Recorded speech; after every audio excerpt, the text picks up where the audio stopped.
tiquete de regreso y dice yo soy turista. Y pues los británicos de buena fe, por supuesto, los recibían. Y cuando aterrizaban en Londres decían yo vengo a pedir asilo. Hay una ley británica muy generosa, hay que entender este fenómeno, muy antigua, que hace que cualquiera que pida asilo en territorio británico tiene que ser atendido por el gobierno británico y tienen que darle alojamiento y un salario, un estipendio mensual y comida. Y nos explicaban... ¿Solo con aterrizar en Inglaterra? Solo con pedir el asilo. Solo con pedir el asilo. Sí. Hasta que demuestren que verifiquen si la amenaza que pone en riesgo la vida del solicitante es cierta. Por eso tienen 700.000 migrantes cada año. Los colombianos de esos 700.000 no son sino 1.000. Pero dimos papaya porque la cifra fue creciente. Le doy un dato. En el año 2021, antes de que lográramos la extensión de la visa hace apenas 2 años, 6 compatriotas habían pedido asilo y lo habían logrado. Y este año, solo en este año van 943. Se han acumulado 2.000. Y nos explicaba el gobierno británico que cada persona le cuesta 50.000 libras al año, es decir, cerca de 300 millones. Y son 2.000. Entonces, el costo político del nuevo gobierno británico influyó mucho. Hace apenas 90 días ganó las elecciones el Partido Laborista. Y en su plataforma, en su discurso, en su propuesta de gobierno, prometió controlar el flujo migratorio, garantizar la seguridad en las fronteras. Entonces hay una gran presión política aquí y en el mundo. Pues vuelvo a poner el ejemplo de Trump. Con ese discurso ganó Trump. Y por supuesto, por eso empezaron a tomar medidas que no solo afectan a Colombia. Lo mismo han hecho con el Reino de Jordania, por ejemplo, o con Honduras, o con El Salvador, o con Namibia, y vendrán otros. Porque es una propuesta de política interna y una presión de política antimigratoria local que se está viendo en otras partes. Yo espero que los oyentes de Blue puedan comprender que si se dejan engañar de falsas agencias de viaje o de quienes les dicen vayan a Europa, que allá les van a dar empleo y allá les van a dar ingresos, eso no es cierto. Es probable que vengan a sufrir, no en pocos casos que hemos detectado y atendido, caen en redes de trata de personas, en fin. No se dejen engañar, que ese paraíso no existe. La gente debe viajar con planes claros. Si viene a trabajar, si viene a exportar, si viene a estudiar, aprovechen esas oportunidades, porque la presión en Europa es grande y ojalá no ocurra que en el territorio Schengen también tomen esas medidas, porque la primera ministra de Italia, Meloni, lo está pidiendo. Y la señora Le Pen en Francia también. Y en Alemania también creció la extrema derecha con un discurso antimigración que es contra los latinos, contra los africanos, contra la gente pobre del mundo. Embajador Barreras, le habla Silvia Carrasco. Mire, le quiero preguntar porque usted acaba de decir que son aproximadamente unas 1.000 postulaciones falsas de asilo colombiano en el Reino Unido. Mi pregunta es, ¿qué está haciendo el gobierno colombiano o el británico para perseguir esas estafas? Porque en definitiva usted está hablando de empresas que están intermediando para solicitar esos asilos. Hay 2 orígenes, Silvia, de esas solicitudes.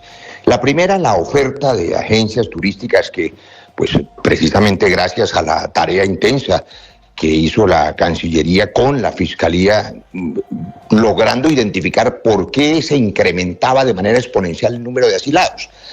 Con un ejemplo, y es que el mismo año 2021 nos eliminaron el requisito de visa a Colombia y al Perú, nos dieron esa facilidad.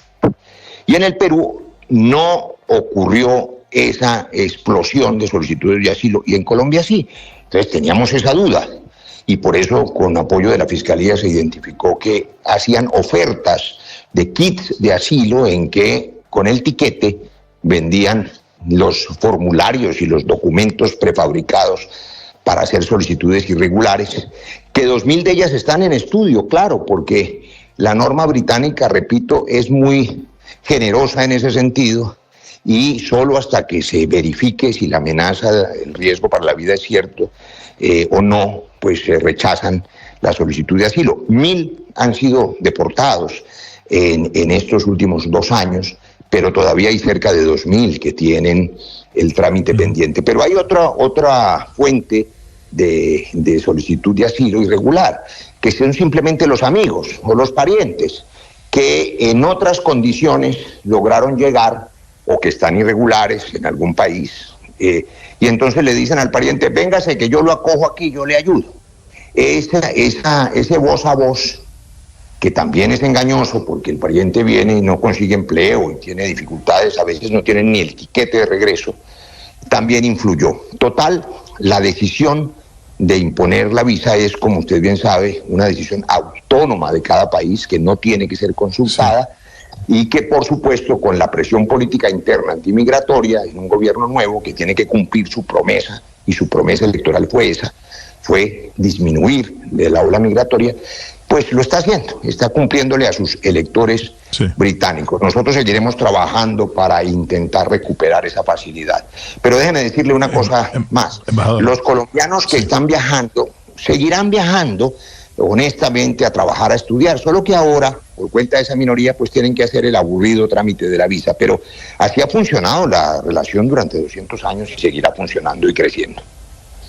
Bueno, sí, embajador, esta pregunta se la hago desde Madrid, un trámite que no solo es aburrido, sino que también es económico, pero mi pregunta no iba tanto por ahí. Mi pregunta es algo que usted ha dicho y que dicen también sus pares diplomáticos españoles aquí en España, desde donde le hago esta pregunta. Se habla constantemente de esas agencias de viajes o esas organizaciones que están manejadas por mafias y que son las que están ayudando, entre comillas, a estas personas para que puedan pedir asilo o entrar de manera irregular al territorio de la Unión Europea o, en su caso, al territorio del Reino Unido. Aquí en España hay que añadir que esas organizaciones también favorecen la trata de mujeres, importan como mercancía a esas mujeres que luego son explotadas sexualmente aquí en España. Y se dice que se conoce que existen esas empresas, pero en la práctica, a efectos prácticos sobre el terreno, ¿cómo y de qué manera se está persiguiendo a esas empresas que están favoreciendo este tipo de movimientos migratorios irregulares y que juegan muchas veces con las esperanzas y con el dinero de las personas? Bueno, esa es una pregunta clave para la Fiscalía General de la Nación y para las autoridades judiciales. Como bien usted ha dicho, digamos, los funcionarios diplomáticos que están en Madrid, en Barcelona o en Valencia, pues no tienen la tarea ni la posibilidad de hacer la investigación de estas organizaciones criminales. Esa es una tarea de la Fiscalía, y sé, porque lo hemos conversado en las reuniones de embajadores, que han puesto muchas veces las denuncias respectivas, y debo decir que gracias a la tarea de la Fiscalía es que nosotros nos enteramos que en el caso del Reino Unido había algunas agencias de viaje que vendían estos kits de asilo, pero la tarea de investigación es una tarea, por supuesto, de la Fiscalía. También debo decir que no son los colombianos en el mundo, ni mucho menos la principal fuente de migrantes. Hay 281 millones de migrantes y Colombia no es un país expulsor, sino receptor. Colombia recibió con generosidad cerca de 3 millones de venezolanos del país hermano y los recibió y los acogió con un gran esfuerzo. Acogió a esas personas, a esos vecinos venezolanos, casi que en solitario, porque prácticamente nadie ha apoyado a Colombia en ese esfuerzo económico y social enorme. Y yo creo, en cambio, que el primer mundo no está actuando con la misma generosidad. 8 o 9 minutos. Ahora vamos a las preguntas prácticas, embajador. María Camila. Embajador, quisiera preguntarle, viajar a Inglaterra no es económico. Estaba haciendo el ejercicio, revisando, viajando el miércoles, embajador, de pronto le llego allá el miércoles 4 de diciembre. Aproximadamente están desde 6 millones, embajador, hasta 16 millones de pesos, para que vayamos haciendo la suma. ¿Cuánto le va a costar a los colombianos viajar de ahora en adelante aproximadamente si incluimos la visa? La visa, el trámite de visa, ¿cuánto cuesta la visa? No, esa es una pregunta que hemos venido haciéndole desde ayer a nuestro colega, el embajador George Hodgson, que es un gran embajador y un hombre que, debo decir, estuvo hombro a hombro conmigo durante todo este año, aplazando esta decisión, intentando evitarla, trabajó intensamente, pero ante la tosudez de quienes seguían pidiendo asilos, pues no fue posible evitarlo. Pero el embajador Hodgson, que ha hecho una gran tarea, está preguntando a sus jefes en el Foreign Office cuáles serán las condiciones para ese trámite, que incluirá un precio que, por supuesto, es autónomo de la embajada británica y del gobierno británico, y que nosotros no tenemos incidencia ni conocimiento sobre esa cifra. Embajador, quien está hoy un colombiano en Europa y tiene viaje a Londres el 17 de diciembre, ¿necesita visa para entrar? No, todo compatriota, que fue un logro que ayer pudimos obtener y que hay que informar.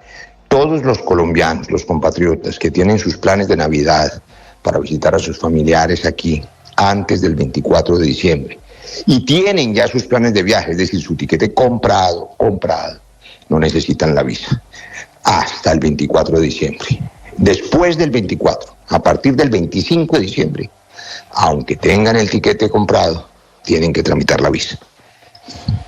Pero ahí está el dato. Si yo tengo los tiquetes para el 27 de diciembre, ya los tengo comprados, tengo que hacer el trámite de la visa. Tiene que hacer el trámite de la visa. Lo que nos ha dicho el embajador Hodgson es que va a disponer un mecanismo muy rápido para poder evacuar las solicitudes de visa posteriores al 24 de diciembre. Pero embajador, ¿usted sabe cuánto se puede demorar ese trámite? Porque seguramente hay muchas personas que ya tienen hoteles pagos para los últimos días de diciembre, después del 24 o para los primeros días de enero. ¿Ese trámite a partir de cuándo se debe hacer y cuánto se puede demorar? Pues le cuento con una información personal y familiar.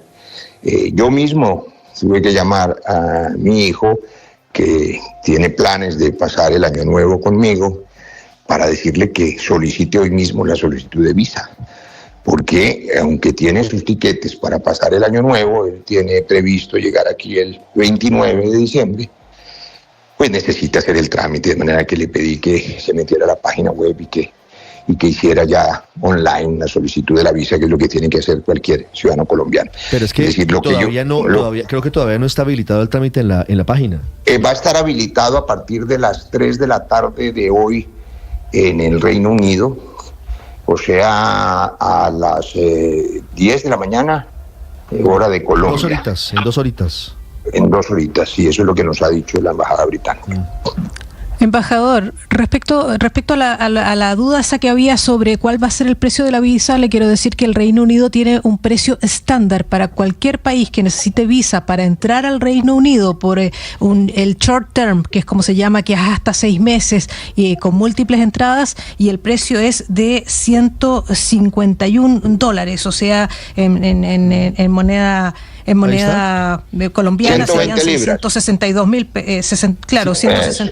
662.000 pesos colombianos. 151 dólares, Silvia. Sí, 151 dólares son cerca de 600.000 pesos colombianos aproximadamente. Son 660.000 pesos, 660.000 pesos aproximadamente. 120 libras esterlinas, embajador. Si yo compro un tiquete hoy o lo compré ayer y viajo antes del 24 de diciembre, perdón, le cambio la pregunta. Voy a comprarlo hoy voy a comprar el tiquete. Para entrar antes del 24 de diciembre, ¿necesito visa? No, si lo compra antes de que se formalice la decisión ante el Parlamento. Este es un régimen parlamentario, entonces, entre otras curiosidades, las cosas funcionan aquí con notificación al Parlamento, que es lo que va a ocurrir a las 3 de la tarde de aquí, de manera que todo tiquete comprado antes de hoy, hasta las 3 de la tarde de hoy, usted no necesita visa para venir el 24 de diciembre. Bueno, pues ahí está el dato. Son las 8:14, es el embajador de Colombia en Londres, Roy Barreras. Embajador, le hago una última pregunta y sospecho que usted sabe de qué voy a hablar, de lo que a usted le gusta mucho, de política, embajador. ¿Cómo ve la llegada, el regreso de Armando Benedetti al círculo cercano del presidente Petro? Pues le quiero contar que entre los preparativos para la reunión mundial de la Organización Internacional del Café, en la que estamos hoy para apoyar la industria, la industria azucarera, la Organización Mundial del Azúcar, y la tarea de la visa ayer, pues vine a enterarme anoche en los medios de comunicación. Yo no tenía noticia, a pesar de que tuve el honor de conversar con el señor presidente el jueves pasado largamente, más de 3 horas. Estuvimos revisando distintos asuntos, pero él no mencionó que hubiese tomado esa decisión, de manera que pues es fuero del presidente decidir quiénes son sus consultores, sus asesores, y el ex embajador y ex senador Benedetti tiene una gran capacidad política y espero ayude a conectar la Casa de Nariño con distintos sectores de los medios de comunicación, él es un muy buen comunicador de la política, en fin, o de los sectores empresariales. No sé cuáles serán las funciones que le van a poner, pero seguramente... No, va a ser el enlace político con el Congreso, imagínese. Bueno, perfecto, es decir, va a trabajar de la mano con el ministro de la Política, del ministro del Interior. Bueno, eso seguramente favorezca la posibilidad de los trámites legislativos. Pero no significa un costo muy alto para el presidente Petro, en medio de todos los escándalos que carga Armando Benedetti, ponerlo en la Casa de Nariño como uno de sus asesores? Bueno, esa es una pregunta para los analistas y por supuesto usted entenderá que me eximo de hacer esos análisis de filigrana. Cada gobernante toma decisiones y seguramente las sopesa adecuadamente. Lo entiendo perfectamente. Embajador, una última pregunta. ¿Usted tiene previsto un pronto regreso a Colombia? No, señor. Tengo previsto varias cosas que, gracias para aprovechar la oportunidad. Primero, acompañar aquí la gestión de la industria azucarera colombiana en el Encuentro Mundial del Azúcar. Acabamos de tener el Encuentro Mundial del Turismo. Tengo previsto el homenaje a los 100 años de la vorágine. Vamos a tener en el Instituto Cervantes aquí un acto a propósito de la traducción de los 100 años de la obra de José Eustacio Rivera. Y vendrá un experto colombiano y los traductores. Logramos ayer la invitación a ese gran escritor Juan Gabriel Vázquez, que vendrá al Festival de Literatura de Oxford en la primera semana de abril. Estamos preparando la presencia de Colombia en el Hay Festival de Gales y la presencia británica en el Hay Festival de Colombia en Cartagena. En fin, la agenda que corresponde a esta embajada, además de preparar la entrevista entre los ministros de Comercio británicos y colombianos, donde hay temas que tienen que ver con una ley que hemos también anunciado. Yo siempre comunico a los medios y a Blue lo que está ocurriendo para que no nos sorprendan. Hay una ley en trámite que se llama una ley secundaria de normas que pueden afectar seriamente la exportación de productos colombianos como el café, el cacao, el banano, las flores y el ganado. Esa norma ya se aprobó en Europa y estamos trabajando intensamente para que no se aplique de manera inmediata desde el Reino Unido, sino que haya un periodo de transición. Sobre esto ha habido ya distintas tareas, fue tema de conversación del alto gobierno y por supuesto la tarea diplomática se ha elevado hasta el nivel más alto. De hecho, en Río de Janeiro se logró que el presidente Petro tuviera una reunión bilateral con el primer ministro británico. Uno de los temas también fue ese. Y bueno, hay mucha tarea aquí por hacer, de manera que seguimos trabajando. No tengo planes de viajar pronto. Pero todas esas tareas, embajador, las cumpliría, podría terminarlas antes de febrero o marzo del año entrante. ¿Y sabe a qué me refiero? Sí, pero también yo sé que aquí entrenos para explicarle a los oyentes que usted dice que yo sé a qué me refiere, pero los oyentes de Blue no. No es que quiero en que marzo, usted me lo diga. ¿Se va a lanzar o no se va a lanzar a la presidencia? Es que la fecha que usted menciona, marzo, aplica para las inhabilidades de los ministros. Entonces, quienes ejerzan la tarea de embajadores, que hay varios casos, y tengan alguna pretensión electoral, no tienen inhabilidades. Es decir, como ocurrió, le voy a poner un ejemplo que usted recordará muy bien. La embajadora Noemí Sanín renunció unos meses antes para ser candidata presidencial, apenas unos meses antes. De suerte que ese afán que tienen naturalmente algunos ministros de renunciar en marzo no es un afán que afecte a ningún embajador. ¿No lo cobija esa inhabilidad? A ninguno de los embajadores, la norma es taxativa. Otro asunto será que en su momento se tomen decisiones, pero le voy a decir algo y espero que no se rían los del equipo de Blue, pero me parece el mejor ejemplo. Se han lanzado al aire 2 años antes, a la piscina, un montón de candidatos y precandidatos, y demasiados candidatos, de manera muy precoz. Y yo he dicho que en el tánatos y en el eros, en la política y en el amor, todo lo precoz es insatisfactorio. Así que ojalá en el afán y más bien se arremanguen todos a trabajar por Colombia, porque hay mucha tarea por hacer en este año y medio y a nadie le conviene que al gobierno le vaya mal, a todo el mundo le conviene que a un gobierno le vaya bien, que siga la distribución de tierras a los campesinos, que sigan mejorando la condición del empleo, que siga bajando la inflación, que se reactive la economía. Eso es algo que le sirve a toda Colombia y a eso hay que dedicarse. Yo traduzco, Roy Barreras será candidato presidencial, pero su renuncia se demora porque no tiene que renunciar con la camisa de fuerza de febrero o marzo del año entrante. Embajador, muchas gracias.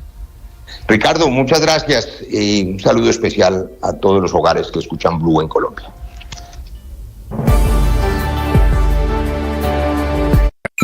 Escanea este código y suscríbete a nuestro canal de YouTube, @Blue Radio Co. Y disfruta y participa de la programación de Blue Radio. Blue Radio, le ponemos cara a la radio. Blue Radio, la alternativa.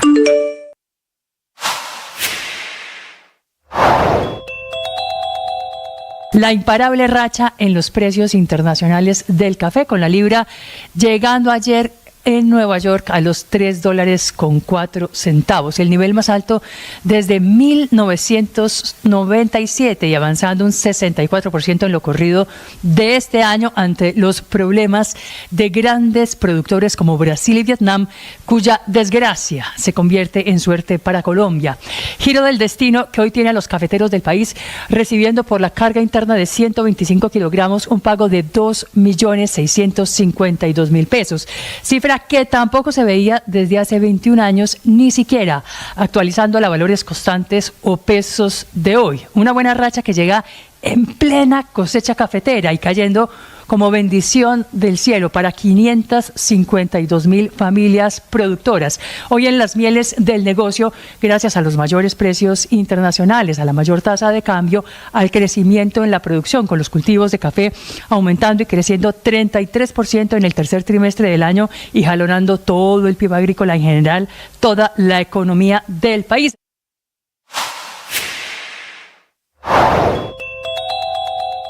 Bloqueo en norte de Santander, un grupo de campesinos se tomó la planta de Gibraltar. Hay 17 trabajadores atrapados en las instalaciones y por eso Ecopetrol advierte que podría haber restricciones para el envío de cerca de 38 millones de pies cúbicos diarios de gas natural que abastecen municipios de Santander, de norte de Santander, y la refinería de Barranca Bermeja de Ecopetrol.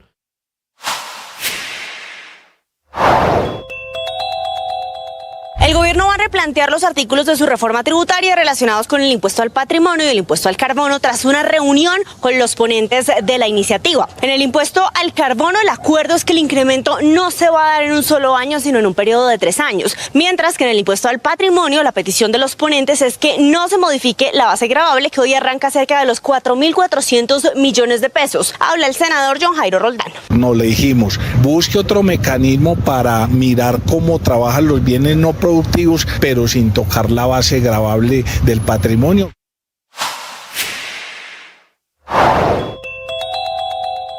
Tres veredas del municipio de Mesitas del Colegio en Cundinamarca están exactamente con manifestaciones de sus habitantes que están bloqueando el paso desde el fin de semana. Ya completan 3 días los bloqueos al ingreso de 3 hidroeléctricas operadas por Enel Colombia, El Paraíso, Darío Valencia y La Huaca. Enel ha dicho que si persiste este bloqueo, podría ponerse en riesgo la operación de la empresa. Enel abastece, transmite energía eléctrica, distribuye a Bogotá y a todo el centro de Colombia.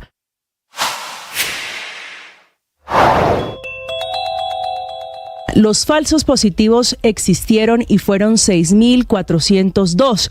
Esa es la sentencia de la JEP, que se metió en la polémica asegurando que ese fue el número de jóvenes asesinados y que está documentado con cédulas, con nombres y el lugar donde ocurrieron esos crímenes. Esa es la respuesta del Tribunal de Paz a los negacionistas, como el congresista Miguel Abraham Polo Polo, que encendió la polémica poniendo en duda la cifra y botando a la basura unas botas que las víctimas pintaron para recordar y simbolizar a sus seres queridos. Lo que parecía el punto final de la controversia no lo es. Está lejos de terminar porque las cifras no solo las está pidiendo Polo Polo, los datos de los nombres, también su amiga, la congresista del Centro Democrático María Fernanda Cabal, que le envió un documento al nuevo presidente de la JEP haciéndole peticiones y varias preguntas. Tal vez dos de las más importantes tienen que ver con si la cifra... Blue Radio y bluradio.com.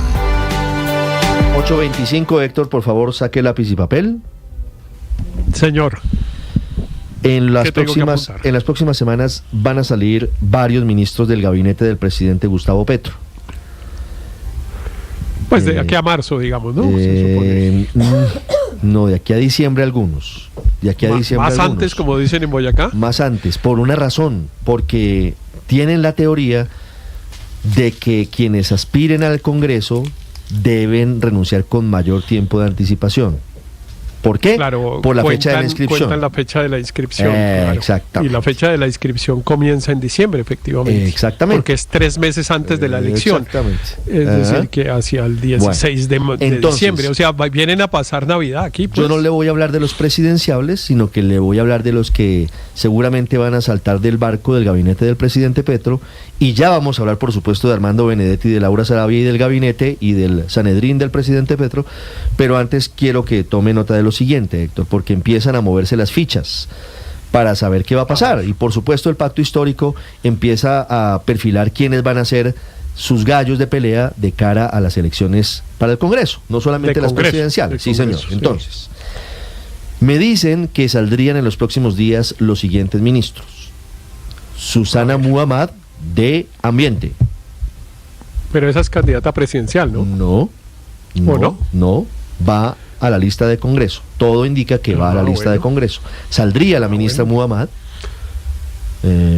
Es lástima, ¿no? A mí ella me parece una persona, pues, puedo tener diferencias y mucha gente tiene muchas diferencias con ella, pero nadie puede negar que es una persona preparada y conocedora de su sector. Tiene unas posturas que uno puede o no compartir, pero no es tan fácil conseguir una persona que tenga una mejor preparación para el tema del medio ambiente que ella. Saldría, aun cuando, claro, a pesar de los sectores productivos polémicas y muchos otros sectores, por ejemplo, la infraestructura, sufre mucho con ella porque ella tiene una posición radical en los temas. Claramente radical. Entonces, completemos la lista rápido y hablamos. Se va, me dicen que es un hecho, la salida de Andrés Camacho del Ministerio de Minas y Energía. También para las listas del pacto al Congreso. Eso sí me dijeron que era candidato al Senado. Bueno. Se iría en diciembre, y aquí también tengo dudas porque yo lo veía más como eventual presidenciable, Guillermo Alfonso Jaramillo del Ministerio de Salud. ¿A recuperar el poder político en el Tolima? Que yo creo que no lo ha perdido. Él tiene unas bases políticas sólidas. Él tiene un trabajo con su hermano Mauricio Jaramillo de hace mucho tiempo en el departamento del Tolima. Hacer lo que le gusta, que es el parlamento y no la ejecución. Van 3. ¿Será que va a volver al Senado?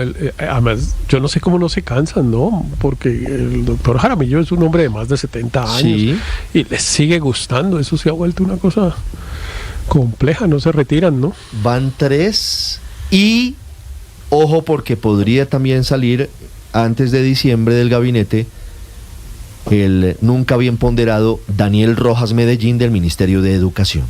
Senado también. Pero se acaba de llegar, ¿cómo así que se va? No, porque es que se están moviendo las fichas para... ¿Pero cuántos meses lleva en el ¿cuántos meses lleva en el ministerio? 4. Debe llevar 4 o 5 meses. Él debió haber llegado en junio, Héctor. Sí, seguramente mayo, junio debe haber llegado Daniel Rojas Medellín. Esas son las apuestas de el gobierno del presidente Petro para el Congreso de la República. Otra cosa serán los ministros que quieren ser candidatos presidenciales. Ahí tenemos entonces... ¿Qué son quiénes? Luis Gilberto Murillo, uno, ¿no? Canciller de la República, que quiere hacer el ejercicio rumbo a una eventual candidatura presidencial. Juan Fernando Cristo, sí, eso es prácticamente un hecho. Yo pensaría que ellos dos, porque yo tenía, como usted, a Susana Muhammad en la lista de eventuales presidenciables, pero me dicen que no. Me dicen que ella está en otra cosa. Y como se mueven las fichas, don Héctor, don Luis Ernesto, de los ministros, quedan abiertas vacantes. Y estando las vacantes... Medio gabinete, usted dijo 5 o 6 para el Congreso. y 2 para la presidencia, son 7 u 8. Es medio y los gabinete. ministros son 18, o sea, la mitad del gabinete se Estando va. las vacantes, Ricardo, pero la salida de esos 4 ministros que usted anuncia, Ricardo, son buenas noticias para los 4 sectores. Porque yo le digo, el AN la va a funcionar Todo es mejor y más susceptible de empeorar, independientemente. María Consuelo. No, pero son buenas noticias. Que después vengan otros peores, pero que se vaya Andrés Camacho del Ministerio de Minas es una excelente noticia. Camacho lo ha hecho bien. Que Camacho se lo ha vaya hecho bien. Daniel Rojas de Educación, mejor dicho, deben estar de fiesta en el ICETEX con esta noticia que usted acaba de dar. Los muchachos que están varados porque no tienen plata para el semestre. Dicho, y no me diga nada del sector salud. O sea, eso sí sería... No, el mejor regalo de Navidad serían esos Ricardo, más allá del regalo de Navidad, Luis Ernesto, es que hay alguien rondando todo los es susceptible de empeorar. Hay alguien rondando los ministerios y tendrá una oficina en Palacio desde ahora, que se llama Armando Ricardo, Benedetti. pero yo tengo una duda. Yo tengo una duda y es que la inhabilidad realmente no rige a partir de la de la inscripción, sino a partir de la elección. Eso fue una discusión muy larga en el Consejo de Estado. Hubo un periodo en el que se adoptó la jurisprudencia del ex magistrado Yepes de que regía era desde la elección, desde la inscripción, pero eso ya ha venido cambiando y el mismo Consejo de Estado nos dirá, Héctor, que conoce mejor esas lides, cambió la jurisprudencia. Entonces, en principio, ellos no tendrían que renunciar en diciembre, sino hasta marzo, los que quieran aspirar al Congreso de la República. No, pero yo le cuento en lo que están y ellos están convencidos de que para y no además inhabilitarse siempre ha sido una jurisprudencia, siempre ha sido una jurisprudencia cambiante, es cierto, Luis Ernesto. Si yo estuviera en la circunstancia, yo no correría el riesgo, es decir, renunciaría en diciembre, porque en eso están ellos. No ha sido eso que los abogados llaman, no ha sido una jurisprudencia pacífica, sino discutible. Unos toman unas decisiones, otros. Y en otra este momento estamos en que la inhabilidad comienza el día de la elección, pues un año antes de la elección y no de la inscripción. Pero eso puede cambiar. Y entonces, pero podría cambiar. Bueno, sí, ese es un riesgo, pero otra de la lista que leíste, Ricardo, yo veo, por ejemplo, a la ministra Susana Muhammad mucho más en una expectativa de campaña por Bogotá, de un cuadro. Ella, recordemos, fue concejal de Bogotá.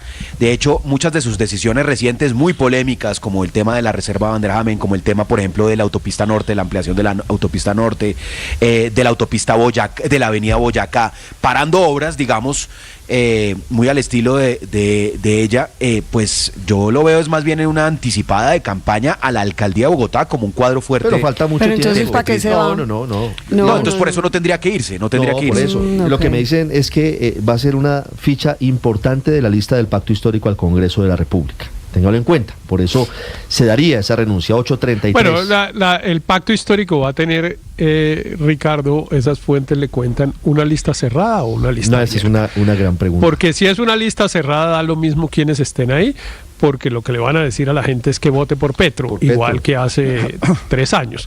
Entonces, da lo mismo que esté Pérez, Juan, Rodrigo, lo que fuera, porque la gente finalmente no los conoce, sino que vota por el presidente de la República. ¿Y ahí ese 30% que tiene el presidente se va a notar? ¿Esos votos ahí van a sacar el 15%. Esta vez sacaron el 25% aproximadamente, porque el presidente estaba ahí en la campaña y estaba la campaña presidencial. Pero yo creo que eso va a bajar por ahí. ¿Y cuántos votos? 18%. ¿Cuántos votos tiene Muhammad, Rojas y Camacho? ¿Cuántos votos tienen? No, ninguno, por eso todos son de Petro. Por eso no tienen nada, eso no tienen nada. O sea que volvemos al bolígrafo petrista, que hace la lista cerrada como él. Es que, acuérdense que la vez pasada Petro hizo la lista con bolígrafo. Entonces, bueno, Ricardo da la chiva y uno comenta, pero esto es el bolígrafo de Petro. O que van a armar la lista y Petro por allá arreglando el país con Benedetti y con Laura Sarabia. No, eso es Petro con el bolígrafo en la mano, escribiendo quiénes son. O sea que, pues uno puede especular aquí, votamos corriente y todo eso, pero Turbay Petro tiene el bolígrafo para hacer la lista cerrada. 34. No me desmochilen el tema de Armando Benedetti, porque la llegada de Benedetti... ¿Será ministro del Interior? Usted lo que quiere es hablar de No, Benedetti. pues es que hay que hablar de Benedetti por varias razones. Una que me parece que es muy importante y tampoco se dijo tan abiertamente, porque como Benedetti es tan vocal, hablantinoso a veces, pues ayer salió a hablar después de la reunión. No dijo todo lo que pasó en la reunión, Héctor. Entre otras cosas, Benedetti estaba prudente y dijo que no iba a decir groserías. Benedetti tuvo que pedirle perdón a Laura Sarabia y eso no lo contó, ¿no? Benedetti en la reunión con el sí. presidente tuvo que agachar la cabeza. Pero mire, Ricardo, yo ayer sobre su nueva jefa, ¿no? A propósito, Laura es la nueva jefa sobre su nueva jefe, claro. Pero yo ayer pregunté a propósito, digamos, de las entrevistas y tal que se le hacían a Benedetti, ¿por qué merecía tanta atención y por qué era tan importante y tal? Y lo decía por el grado, digamos, de exposición en los medios y la atención que la opinión pública le da. Pero hoy hago esa pregunta para el gobierno. Sé que me van a decir que es ingenuo, pero hago la pregunta. Yo sé que ustedes tienen la respuesta o la intuyen, pero es ¿por qué realmente Benedetti es un hombre tan importante? Ya no digo para los medios y para la opinión, sino para el presidente. Porque si habla tuvo 2 horas y media. Él dijo que si hablaba se iban todos presos. Yo imagino cuál es la respuesta que cada cual tiene, sí, pero lo tuvo 2 horas y media. Estuvo realmente, es decir, hay realmente una demostración pues absolutamente comprobada de que Benedetti es para el presidente Petro un hombre muy importante, muy importante, además, porque sale y dice, por ejemplo, perdóname María Consuelo, termino con esto porque lo vi en la entrevista, sale y dice que él va a tener una oficina al lado del presidente. Total. Lo hace con una especie de alarde de poder que me realmente confirmado. Mire, entonces ahora le pongo la pregunta al gobierno, porque es que es tan importante Benedetti. Mire, Héctor, la pregunta suya es tan impresionante que a mí me la reveló parte el editorial del Colombiano que leí muy temprano. No solamente se reúne 2 horas y media, sino que fue él el que hizo el anuncio de que llegaría al gobierno o como asesor o como ministro. O sea, yo creo que esto nunca había sucedido en Colombia. Lujo de hacerlo, María Consuelo, claro, en el medio de comunicación que una persona tan cuestionada, opositor de su gobierno. Que una persona tan cuestionada, con investigaciones en curso por enriquecimiento ilícito, por maltrato intrafamiliar, etcétera, etcétera, se dé el lujo de anunciar y que además con esa certeza diga, sí, yo llego.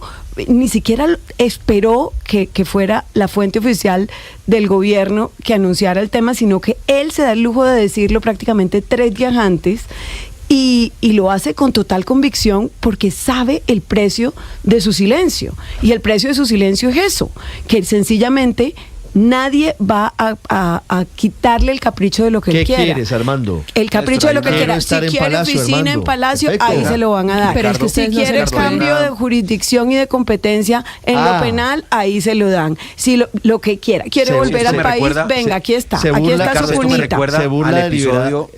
Se burla deliberadamente de los jueces, porque o sea, él hizo el anuncio, cambia de juez y de investigador como cambiar de ropa. Esto me recuerda a los pasa de la corte a la fiscalía cuando le conviene. Esto me recuerda a los buenos muchachos de Uribe, ahora versión Petro, y es cómo el máximo dignatario pues se dedica a proteger a sus buenos muchachos con líos jurídicos.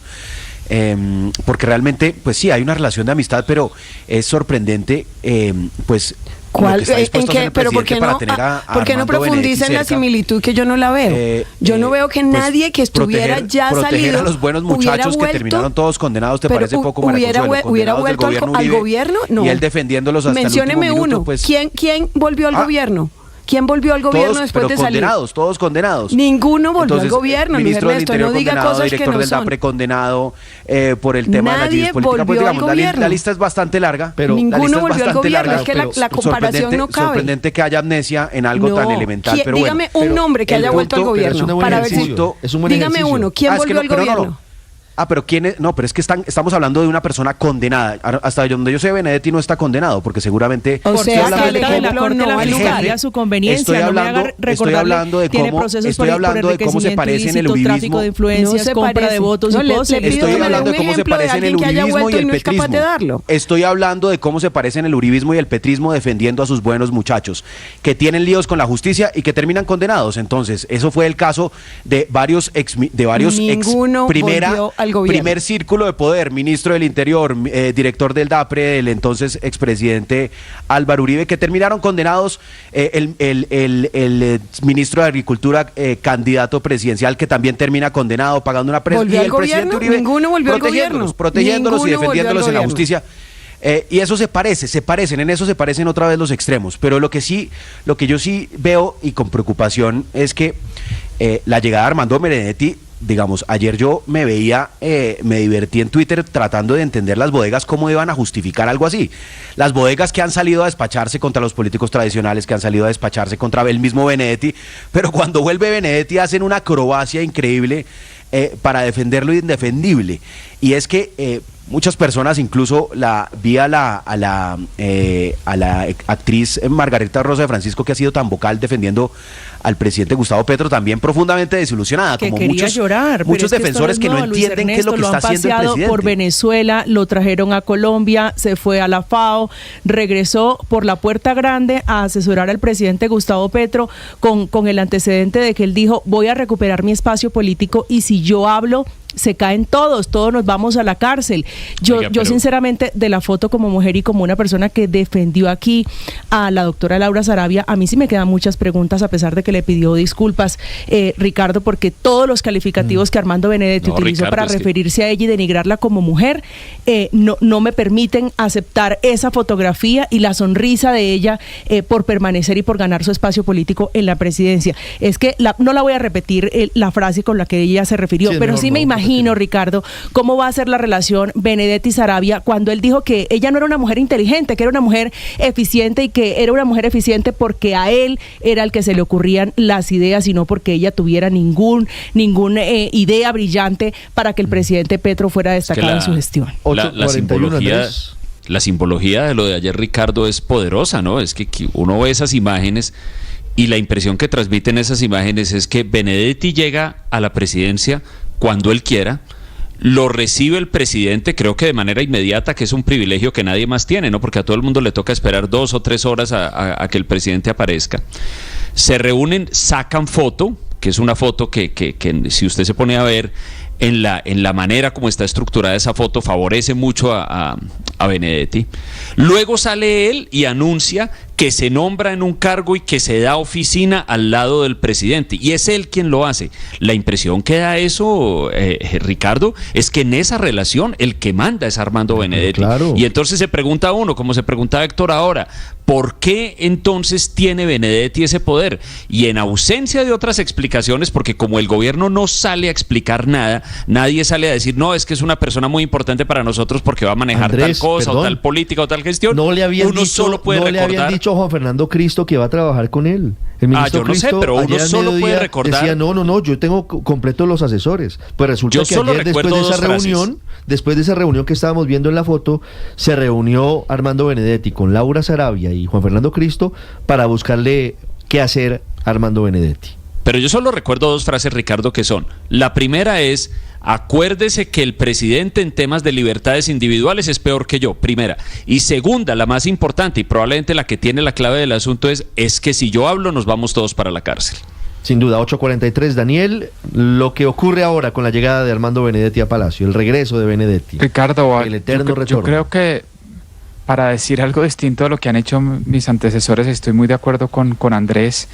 Yo creo que le va a generar líos al presidente Petro al interior del pacto histórico, con personas que han venido tratando de ganar poder, por ejemplo el director de la Unidad Nacional de Protección, y personas dentro del pacto histórico que ven a Armando Benedetti como una persona que no es del pacto histórico, no es del proyecto político de Gustavo Petro al interior, y esto va a tener efecto. Seguramente vamos a ver con el cambio de ministros que se viene, y que usted estaba diciéndonos quiénes se van y quienes, para no inhabilitarse, vamos a ver cuántos ministros va a poder poner Armando Benedetti de su línea cercana. Y ahí vamos a ver el verdadero poder que tiene, y esto le puede generar unos problemas grandes al interior de su coalición de gobierno al presidente Gustavo. 8:44, Armando Benedetti ahora tendrá que ser, a no ser que la Corte decida lo contrario, investigado por la Fiscalía y no por la Corte Suprema de Justicia. El tigre Armando Benedetti, acuérdese. El tigre enjaulado. Primera escena del pacto del silencio. Armando Benedetti sale para Venezuela y Laura Sarabia se queda en el DAPRI. La segunda escena del pacto del silencio. Armando Benedetti se destapa en unos audios y queda como en suspenso, y Laura Sarabia sale del DAPRI. Tercera escena del pacto del silencio. Armando Benedetti se va para la FAO y Laura Sarabia vuelve al DAPRE. Y estamos en la cuarta escena del Pacto del Silencio. Eso es la verdad. Esa foto es la foto histórica del Pacto del Silencio. Pero además, la llegada de Benedetti a la oficina del lado tiene que ver con un elemento. Es conocido la contradicción que él tenía con Verónica Alcocer. Lo dijo él mismo en los audios, y es conocido que esa contradicción estaba. Al parecer, el que Verónica Alcocer ya no tenga hoy tanta influencia en la Casa de Nariño, ella que había pedido tener a Benedetti lejos de Petro, hoy le permite volver a Benedetti pues ya no hay a la oficina del lado de Petro. Todos estos son elementos que muestran que pues todos se tapan con la misma cobija y que ya ninguno de ellos se va a ir preso, porque todos van a estar trabajando ahí juntos y se van a guardar los secretos. Vamos a ver cuál será la quinta escena del Pacto del Silencio. ¿Paola tiene la quinta escena? Petro. Yo creo que tengo la quinta escena, pues una simple progresión, porque es que Laura Salabria entra al DAPRE, sale del DAPRE, entra al DAPRE, sale del DAPRE. Me parece que la conclusión es que ahorita Laura Salabria saldría del DAPRE, Aurelio, según lo que usted está diciendo, entre otras cosas porque recordemos que ella ya venía estando en la cuerda floja por hacerle sombra a su amo y porque estaba tomando el liderato y la vocería en asuntos del gobierno, como la visita al Plateado Cauca, y se estaba rumorando mucho que estaba ya a puertas de salir, pero quién sabe, de todas maneras yo no estaría muy tranquila. Más allá de la foto de ayer, yo creo que la tornilla, uy, Paola, qué nervios. Yo creo que esto de jefe de Armando Laura Sarabia en el DAPRE, ¿sabe? Ella sí quería salir, ella quería oxigenarse, ella quería cambiar de puesto en el gobierno, pero la llegada de Benedetti al lado del presidente, yo creo que por ahora trunca esa posibilidad y ella, como otros asesores, se van a quedar en ese sitio. 8:47 minutos. Estás escuchando Blue Radio. 1 millón. 1 millón. 1 millón de noticias, sueños, emociones. 1 millón de seguidores. 1 millón de seguidores. 1 millón. Decirlo suena fácil. Lograrlo es de trabajo. Mucho trabajo. Ya somos más de 1 millón de suscriptores en nuestro canal de YouTube. Y sumando, 1.010.000. Sumando, 1.020.000. Y sumando. Blue, más que radio.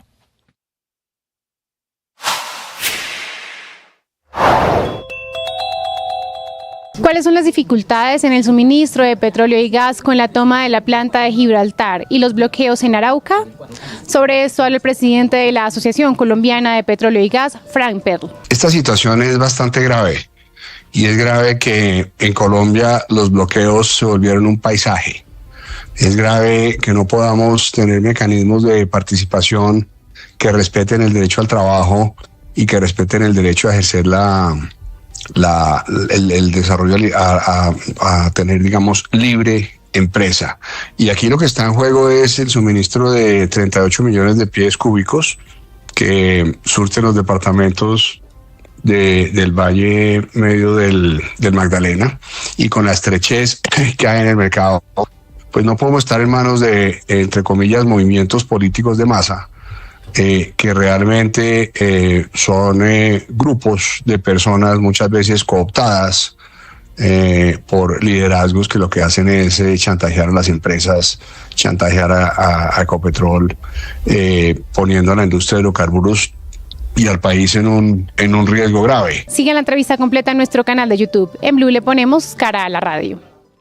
Los seres humanos nos necesitamos los unos a los otros. No somos islas.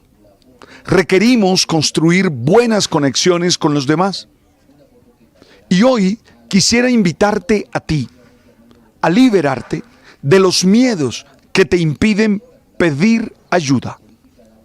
Cuando tú reconoces que hay una necesidad, cuando tú reconoces que no puedes hacerlo solo. Radio. 8:49, Víctor, hablamos del tema que usted hace minutos estaba explicándonos a todos sobre el negocio que podría ser considerado el negocio del año por parte de Cementos Argos en Estados Unidos, la venta del 31% de su participación en Summit Materials. Multiplica por 5 el patrimonio destinado hace 20 años para esa inversión. Sí. ¿Ah? Ricardo, Y además hay analistas que están haciendo este cálculo. Mire, hoy en bolsa, toda Cementos Argos en bolsa para los inversionistas en el mercado cuesta más o menos, o su valor, su capitalización de mercado es de unos 2.800 millones de dólares aproximadamente. Ese es el valor en bolsa hoy de Cementos Argos. Y solo por una línea de sus negocios, allá en Estados Unidos, Cementos Argos tiene otros negocios aquí en América Latina, un negocio muy grande en Colombia, como todos sabemos. Solo por esa línea de negocios allá en Estados Unidos está recibiendo una cifra parecida, 2.800 millones de dólares, casi 2.900 millones de dólares. Entonces, muchos analistas están diciendo, hombre, la compañía como tal debe valer mucho más que solo su operación en Estados Unidos, y algo no le están reconociendo en el mercado de capitales colombiano. 8:50 minutos. Juan Esteban Calle es el presidente de Cementos Argos. Nos atiende hasta ahora. Doctor Calle, buenos días. Ricardo, buenos días. Un saludo muy especial. Doctor Calle, ¿cómo logran concretar este negocio y qué significa para la compañía? ¿Qué implica esto para Cementos Argos? Muy contentos de poder darle esta extraordinaria noticia no solo a nuestros accionistas, sino al país. Es la materialización de un esfuerzo de décadas. Realmente, Cementos Argos empezó a mirar a Estados Unidos en la década de los 50 del siglo pasado, cuando empezó a exportar cemento. Se convirtió en uno de los principales exportadores de cemento a Estados Unidos. Después, en el 2005, toma una decisión absolutamente visionaria de apostarle a competir directamente en el mercado americano, aspirando a convertirse en un líder importante en ese país. Gesta que alcanzamos en cerca de 20 años de trabajo continuo, 200 de personas, sinceramente, que se pusieron la camiseta de la compañía y llevaron la luz verde a Estados Unidos. Alcanzamos a ser líderes en cerca de 15 estados de la Unión Americana, y ahorita pues estamos materializando ese capítulo interesantísimo de crecimiento en Estados Unidos, materializando esos cerca de, en total, 4.500 millones de dólares realmente a través de esos 20 años de historia para nuestros accionistas, que se reflejan, como muy bien lo estabas explicando, en esta última operación de venta de Summit de nuestro 31% en 2.850 millones de dólares, que son muy equivalentes a 10.000 pesos en cada una de las acciones de Cementos Argos. Entonces, felices de verdad y comprometidos a seguir escribiendo nuevos capítulos en ese mercado y en ese país para Cementos Argos. Doctor Calle, ¿cómo se concreta el negocio y quién compra este porcentaje que tiene Argos en Summit? Nosotros hace un añito largo, de pronto un poco menos a principios de este año, materializamos una combinación de nuestros activos en Estados Unidos con Summit Materials, y de esa manera quedamos listados a través de Summit en la Bolsa de Valores de Nueva York. Cuando uno toma esa decisión, que es absolutamente importante y relevante para reflejar precisamente valor, que era un tema que nos preocupaba a nosotros porque no se estaba reflejando el valor fundamental en la acción de Cementos Argos en la Bolsa de Valores de Colombia, pues uno juega con las reglas de ese mercado absolutamente líquido y abierto que es la Bolsa de Valores de Nueva York, y recientemente la compañía recibe entonces una oferta de compra por parte de Quikrete, que es una compañía familiar, una de las empresas privadas más grandes de Estados Unidos, en un valor que consideramos todos, pues no solamente nosotros, sino la junta directiva de Summit, como totalmente generadora de valor para los accionistas, y decide aceptar entonces esa propuesta de adquisición de Quikrete. Sí, doctor Calle, usted nos cuenta y ya le voy a preguntar por más cosas sobre el negocio, pero nos cuenta usted que son más de 20 años o casi 20 años de historia en Estados Unidos. ¿Qué cosas emblemáticas, qué proyectos se construyeron allí en ese país, en la primera potencia mundial con el cemento de Argos? Desde el año 2005 que empieza esta aventura de competir directamente en el mercado americano, y a través de esos 20 años de construcción colectiva se hicieron obras tan emblemáticas como el estadio Mercedes-Benz en Atlanta, que fue el estadio donde hace 3 años se jugó un Super Bowl, el estadio de los Atlanta Falcons, y adicionalmente se hicieron proyectos para la gran mayoría de grandes corporaciones en Estados Unidos, data centers y centros de distribución para compañías como Google, como Facebook. Realmente servimos a la gran mayoría de las grandes corporaciones americanas, incluidas Disney también, entre muchas otras. ¿Qué van a hacer ahora con toda esa plata, doctor Calle? No, la idea es mantener la estrategia de la compañía de tantas décadas, considerando a Estados Unidos como un mercado core fundamental, lleno de oportunidades, y esperamos hacer una un despliegue de esos recursos en buena parte en ese mercado en Estados Unidos, pero eso es una decisión que tomará nuestra junta directiva. Lo interesante es que quedamos con una compañía en las mejores condiciones financieras, totalmente lista para seguir escribiendo sus capítulos, y que vamos a seguir de todas maneras muy conectados en el entretanto con Estados Unidos, porque vamos a seguir exportando cemento. Nosotros tenemos un contrato de suministro con Summit que hereda Quikrete, sobre el cual vamos a seguir exportando cerca de 500,000 toneladas de cemento al año a Estados Unidos, y que pensamos complementar con una plataforma de exportación de agregados y de pusolanas a ese mercado. Y de ahí una hoja en blanco, de verdad. Demostramos a través de estos 20 años que participar en el mercado de Estados Unidos es una apuesta estratégica relevante, que se puede generar valor, que hay espacio para compañías como Cementos Argos en ese mercado, y la idea de verdad es mirar con toda la apertura de aquí hacia adelante nuevas oportunidades en ese país. Sí, doctor Calle, ¿cree usted que los inversionistas en Colombia no están reconociendo el valor total de la empresa Cementos Argos? Porque es como si solo reconocieran una de sus unidades de negocio, un valor cercano a los 2.900 millones de dólares. ¿Qué va a pasar con el precio de Cementos Argos en bolsa? Ya reconociendo, digamos, todo este valor que hay desde Estados Unidos, y si a eso le sumamos sus operaciones en Centroamérica y en Suramérica, ¿qué es lo que está pasando con la acción de Cementos Argos? Y esto es otra señal de que hay muchísimo valor escondido todavía en nuestra acción. Nosotros llevamos ya no meses, sino años desde el lanzamiento de Sprint y después Sprint 2.0, dándole señales al mercado de que hay una brecha gigante por cerrar entre el valor fundamental de la acción y su precio en la Bolsa de Valores de Colombia. Nuestra acción llegó a estar a menos de 3.000 pesos cuando lanzamos Sprint. Hoy está pues un poco por encima de los 9.000, pero como hablábamos ahorita, esos 9.000 pesos todavía no reconocen ningún valor por las operaciones de Colombia y Centroamérica del Caribe, que nos generan a nosotros cerca de 300 millones de dólares en EBITDA por año. Sí. Entonces seguimos insistiendo en que nuestra acción sigue habiendo muchísimo valor. Claro, todavía tiene un potencial muy grande la acción de Cementos Argos. Doctor Calle, quiero hacerle una última pregunta sobre lo que ya planteaba Paola. Veo que ustedes no descartan posibilidad de invertir esos recursos, que no son menores, más de 2.800 millones de dólares producto de este negocio, en infraestructura o en vivienda en Estados Unidos. ¿Ya tienen algún negocio visto? No, nosotros tenemos que esperar al cierre de esta transacción. Ya se anunció realmente un acuerdo entre Quikrete y Summit, pero la verdad es que se espera que la transacción cierre el primer semestre del año 2025. Lo que sí queremos enfatizar mucho es que para nosotros Estados Unidos es desde hace mucho tiempo, desde la década de los 50, un mercado prioritario. Entonces esperamos que cuando recibamos esos importantísimos recursos, Estados Unidos siga siendo parte fundamental de nuestra estrategia hacia adelante. Doctor Calle, muchas gracias. No, gracias a ustedes por el interés. Un saludo muy especial. Ya regresamos en Mañanas Blue.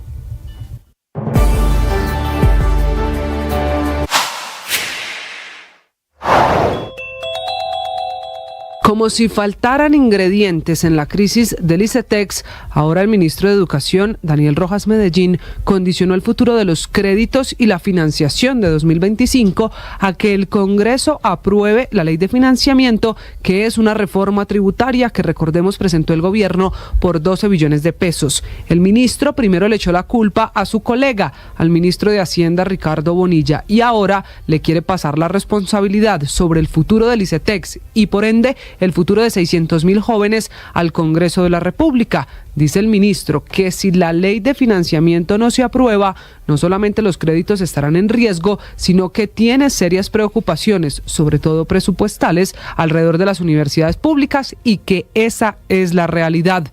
De fondo, ministro, suena un poquito a chantaje, pero usted ha explicado que le falta 1 billón de pesos para abrir la convocatoria de créditos del ICETEX para el próximo semestre. Sin ese dinero, son al menos 200.000 estudiantes los que se van a quedar sin el semestre universitario. Dice el ministro que no hay plata y que la plata depende de la ley de financiamiento, que porque él pidió 6.5 billones de pesos para el sector educativo el otro año y el Ministerio de Hacienda solo le aprobó 4.6 billones de pesos.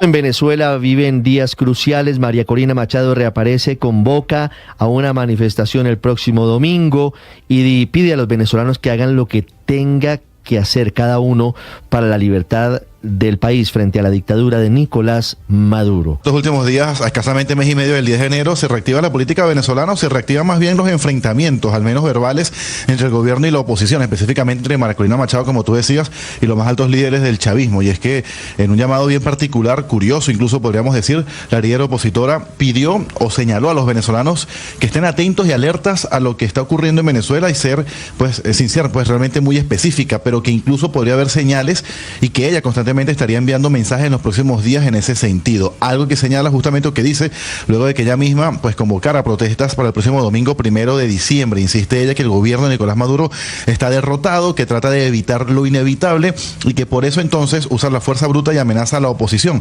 Pero escuchemos exactamente qué es lo que decía María Corina Machado en las últimas horas. Pido que nos preparemos para exigir con la máxima fuerza, que estemos listos para hacer lo que corresponda cuando llegue el momento preciso.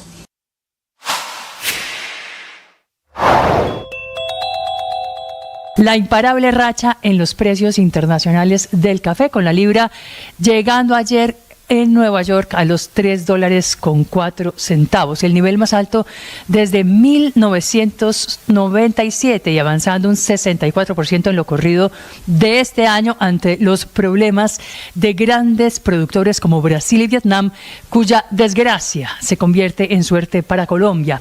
Giro del destino que hoy tiene a los cafeteros del país recibiendo por la carga interna de 125 kilogramos un pago de $2.652.000, cifra que tampoco se veía desde hace 21 años, ni siquiera actualizando a valores constantes o pesos de hoy. Una buena racha que llega